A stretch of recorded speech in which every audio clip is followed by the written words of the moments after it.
Hey, Mike.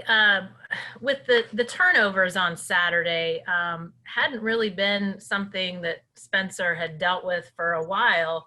But have you had any quarterbacks in the past? I was trying to think if you've had any guys that you've helped remedy, turnovers, interceptions, and how do you do that with a quarterback? I know with running backs you can, sort of put them through the ball security drills, but how does that work with quarterbacks? Well, in the interception, he threw the ball behind the receiver, and the Texas guy was in a good position. The ball exchange issue, he needs to have a better grip on the ball. That's his responsibility, the one that we dropped in the first quarter. That's reps. The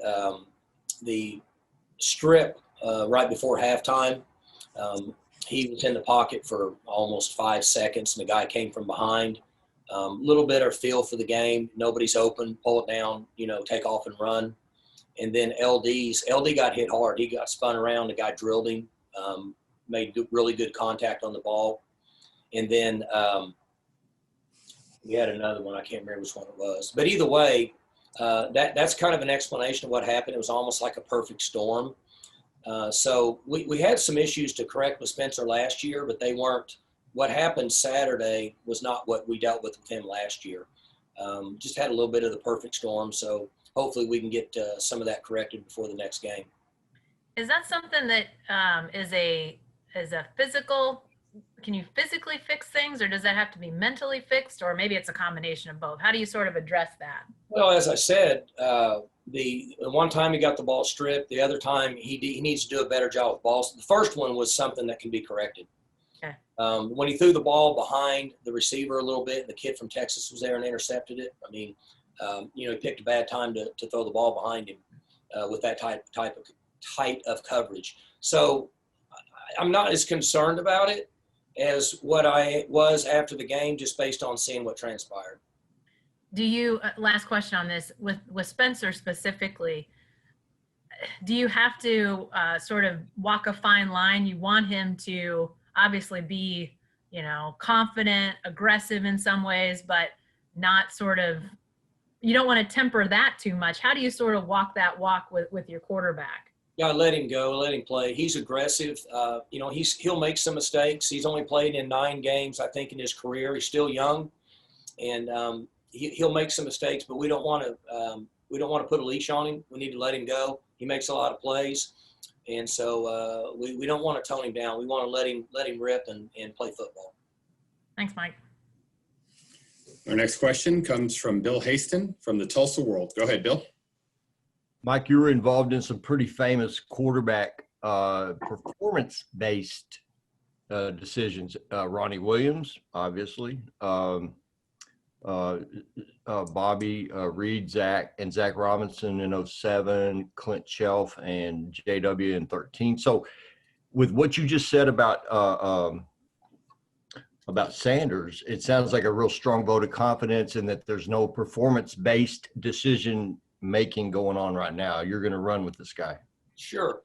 As I said, I see one issue with him. He needs to do a better job of gripping and strengthening the ball in the first handoff.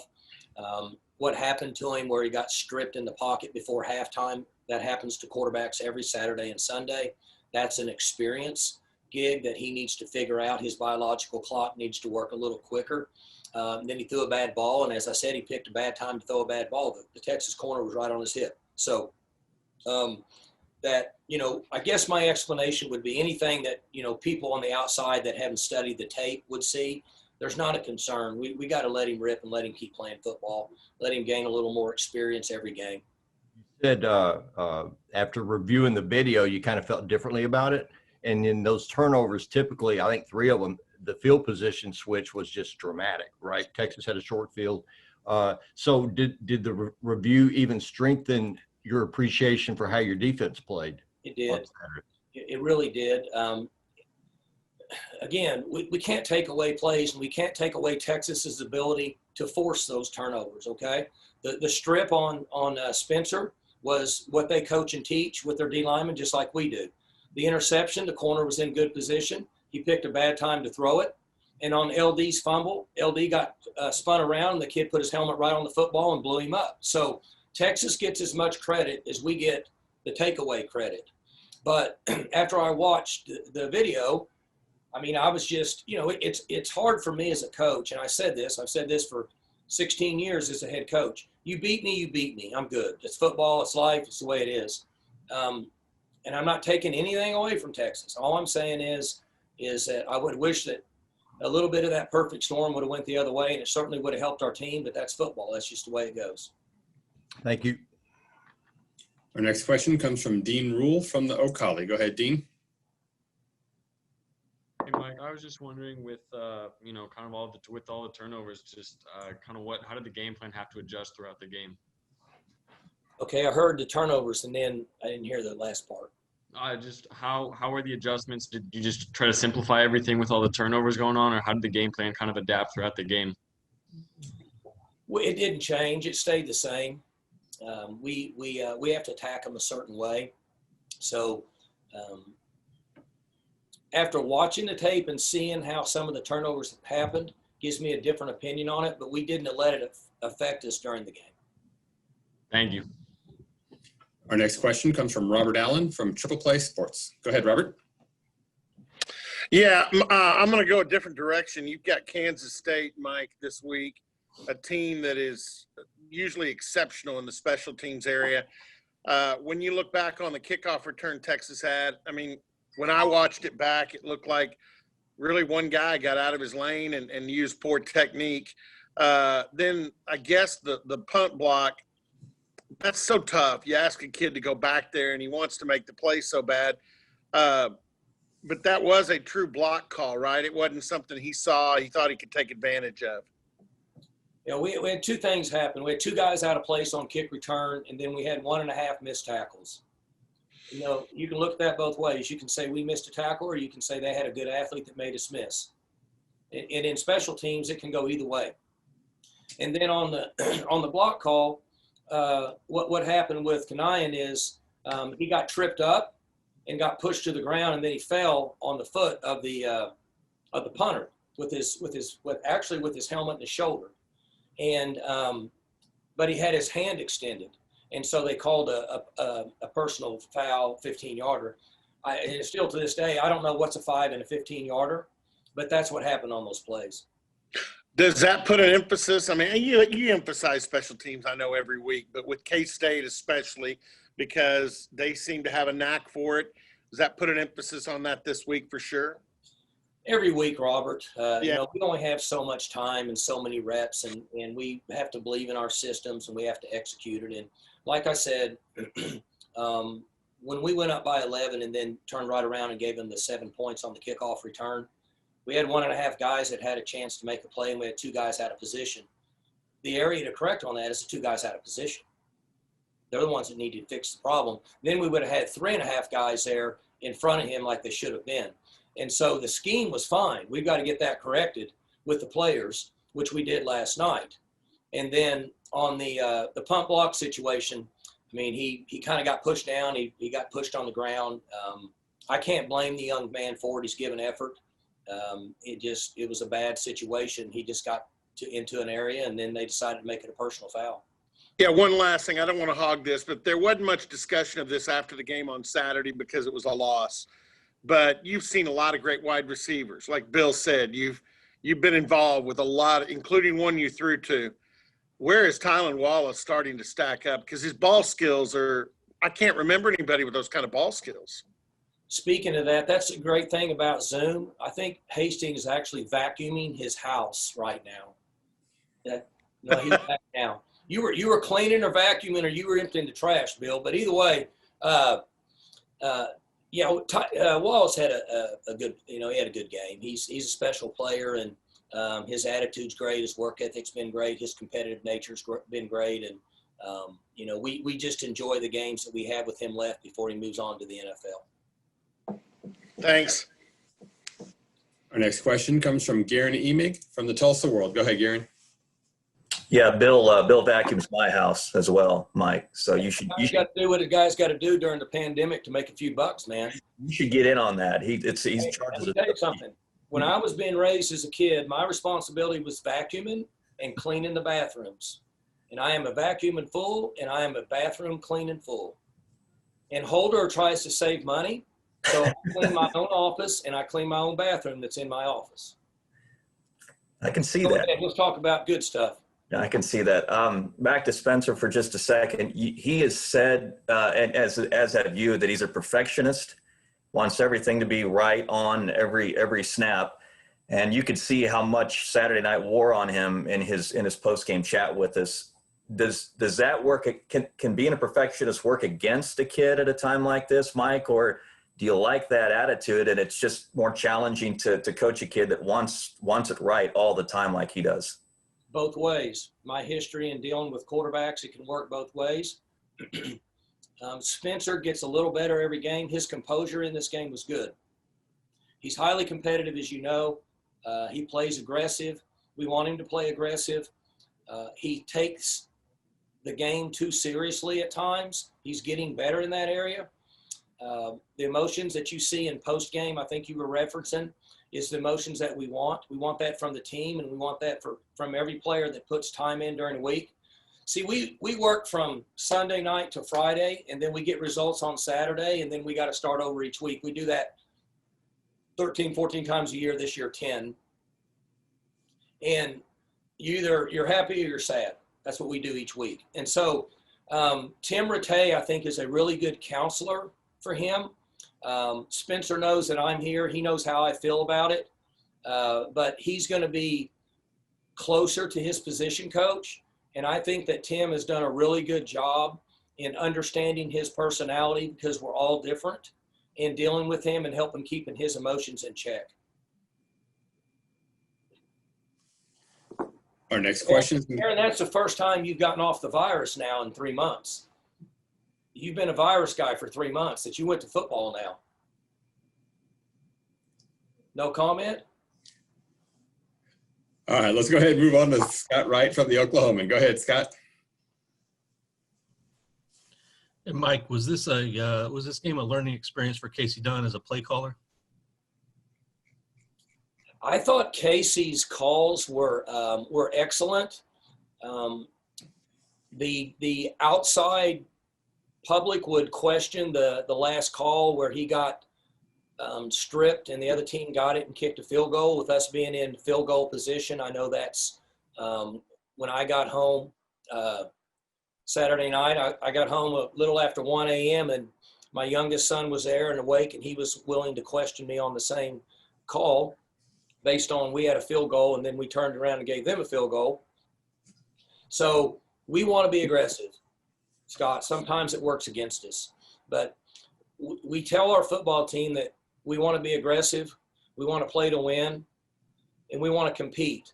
Now, are there times that can work against you? Sure.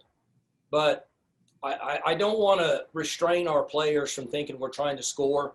The old coach's cliche is if Spencer would have hit a dig route and the guy would have ran in and scored a touchdown, everybody would have thought it was a great call. So I'm very pleased with where Casey's at as a play caller up through game 5. I'm very pleased with where Jim Knowles is as a play caller up through game 5. I've called plays enough in my career to know you're going to make some poor calls, and then you stay up at night and you kick yourself, but then you're going to make some good calls. So the answer to that question would be, did he learn? Sure, I'm sure he learned, but he has to get my feel as a head coach of what I want to do. I want to be aggressive.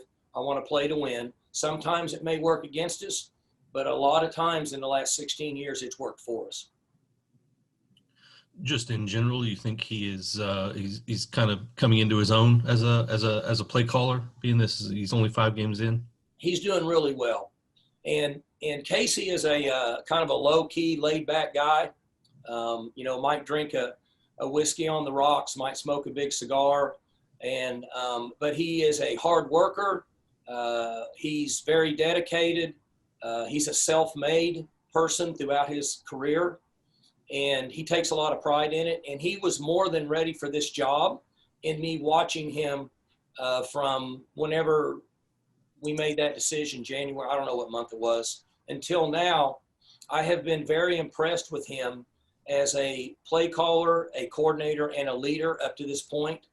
And there's no doubt that I made the right decision in moving him to the coordinator position.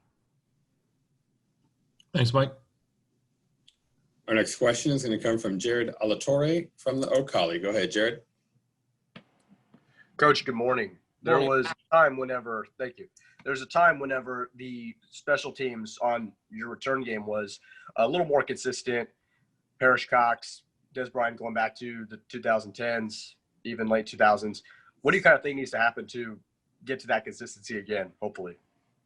Well, the first question that we had today, or I guess maybe the second question, was with special teams. And in special teams, great returners, whether it's punt or kickoff, can make coaches look a lot better, and all of a sudden you become a really good special teams unit, guys that can make plays. So when you go back to Gilbert, Parrish Cox, Des Bryant,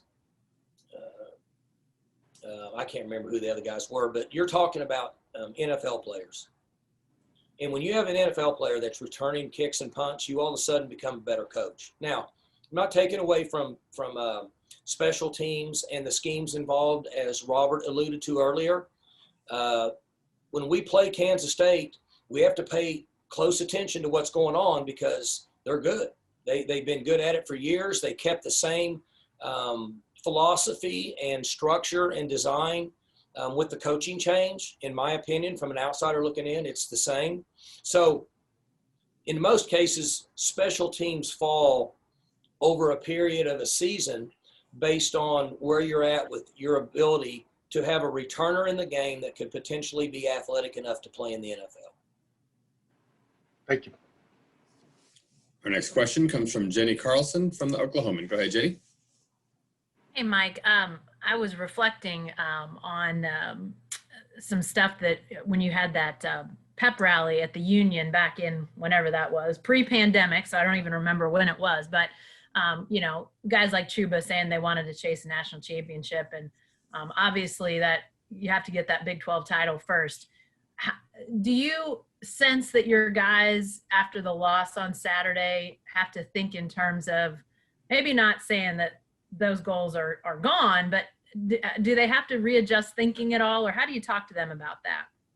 I've never talked to them about national championship because I've said this for years and years and years. We have to win the conference championship first before we can even get into consideration with that.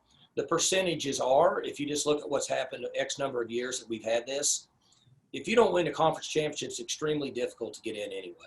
So we talk a lot about that. Okay, that's been our goal here.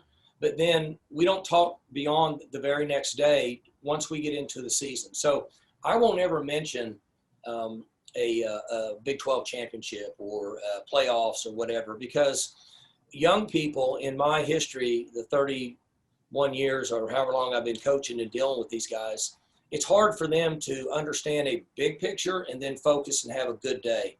And our culture and the system we believe in here is we get Sunday to Friday to get ready to play Saturday. And they have so many things going on in their life that we're just trying to get them to practice well tonight and absorb that information, and then we'll worry about tomorrow. And then we just go day by day. That's just always been my theory on it, and the best way to teach and train young men is to just actually get into what they can absorb in one day. Because it's been 9 seasons since you guys won your last Big 12 championship, and that was obviously such a great team. Maybe the guys don't think much about it, but in terms of how good a collection of talent and what this team has, the idea of winning a Big 12 championship, I assume there's a fairly high level of significance in your mind if this team can get back in the winning side, get in the Big 12 title game. What's the importance in your mind to that for the program, Mike? Oh, I mean, I think each year I have to have in the back of my mind, kind of where we are and who we are as a team. I think that's what you're alluding to, and I do. If we stay healthy and our team chemistry continues like it is now, we have great team chemistry. These guys really care about each other. They play hard for each other. Our effort has been excellent. And I told the team last night when I graded the tape Saturday night, I felt like that this team as a group has given more effort and playing as hard as any team that we've had here since I've been the head coach. So they're doing their part. Sometimes the ball is going to bounce the other way, Hopefully our game plans in all three phases will be good enough and give our teams a chance to win each week. Sometimes we can't control the uncontrollable, but if I'm looking at big picture, we have everything intact that we need. But myself, our staff, and our team, we just still have to worry about tonight's practice and just take it day by day. Gotcha. Thanks. Our next question comes from Scott Wright from the Oklahoman. Mike, how did you come out of this one health-wise? I know you had a few guys that left the game and didn't return. Well, we're going to find out more Wednesday. We usually find out Tuesday, but we can't practice tomorrow because of the election. So we're going to try to get a little work today, and then we'll bring our all of our doctors will come in and examine the guys after tonight's practice and kind of find out where we're at. I think we're going to be okay. We got some guys beat up that might not practice as much today, and then we'll be able to get them back out there on Wednesday. Thanks. All right, now to our last couple questions. The next one is going to come from Bill Haston from the Tulsa World. Go ahead, Bill. Mike, I was just going back through your history and was reminded that 10 years ago this week, you had gotten beat at home by Nebraska. You had been undefeated before that. And then Blackman and some guys go to the Monday night game. He gets suspended for the Kansas State game that was that week. So you had like comparable circumstances that week, a disappointing loss and some adversity with Blackman, and you're going to Manhattan, which is always difficult. And at that time, they were pretty good. Do you remember anything out of the ordinary that week with regard to recovery or motivation or anything? Because you're going in there without an All-American receiver, coming off a loss, and you found a way to win that game. But is there anything you do any differently coming off of a real disappointment like you had Saturday before you go on the road for this game? Well, two things. I don't remember as much about Nebraska as I do the suspension. And then we also suspended Tracy Moore. If you remember, he didn't play either. That's right. That's right. He was with him in the car. And so that was not an easy week for me as a head coach. The last thing I want to do is apply discipline to players during the season, during the week, and then actually keep a player from playing in a game. But certainly have standards here that we've kept my 16 years as a head coach that we don't budge on. I do remember that game being a low-scoring game, and I would say this about the Big 12 Conference.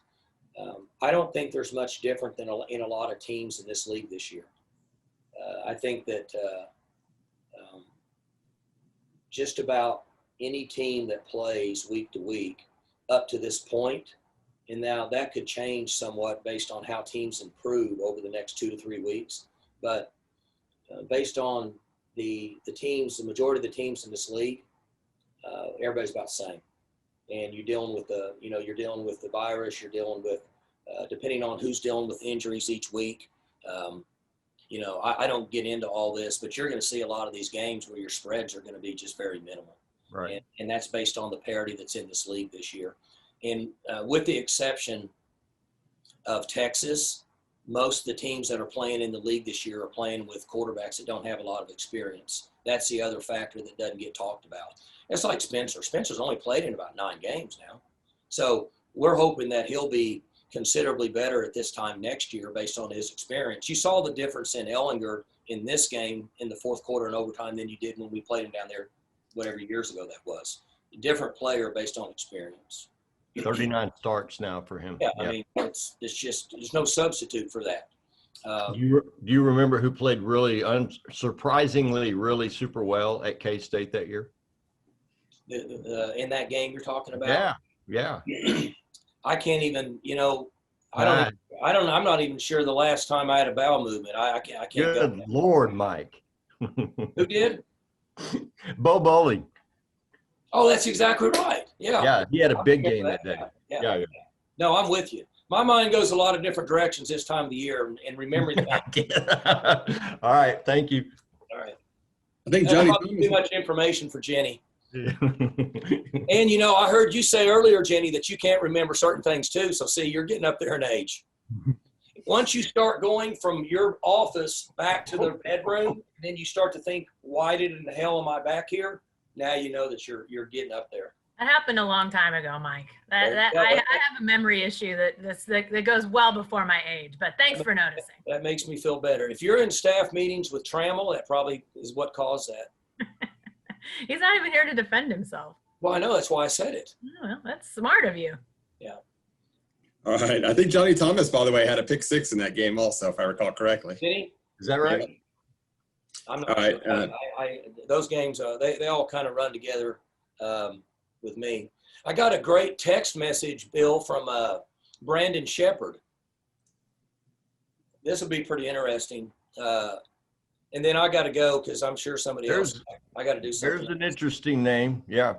So, okay. So, you know, we talked a lot about, because you followed us for 100 years. Right. We talk about control the things we've said forever, control what you can control, attitude and all that. So this is when you feel better as a coach. He said, Coach, I'm sorry. That was a tough one last night. Proud of you guys for your body language and attitude, which is what we talk about. When Texas scored, the camera went to the sideline. I had no doubt those boys were ready to score again. I know we didn't win, but that made me proud to be a Cowboy. Always control what you can control, and the rest will fall into place. So I'm like, all the stuff I tell them, at least one kid listened. That's So right. that was pretty cool. And, Brandon was up and down. And then I guess he's doing good now, so that's pretty awesome. That's kind of like a parenting moment, He's one of those guys you wonder what would have been, if he had walked a straight line, I guess. But probably still he's really good. And he's done a great job getting from where he came from, but it makes you kind of proud. It's like going to the parent-teacher conference and the teacher actually saying that your kid is doing a good job, which has been rare for me. So, all right, guys, y'all have a good one. I'm out of here. Thank you. Thanks, Coach. Thanks, everybody.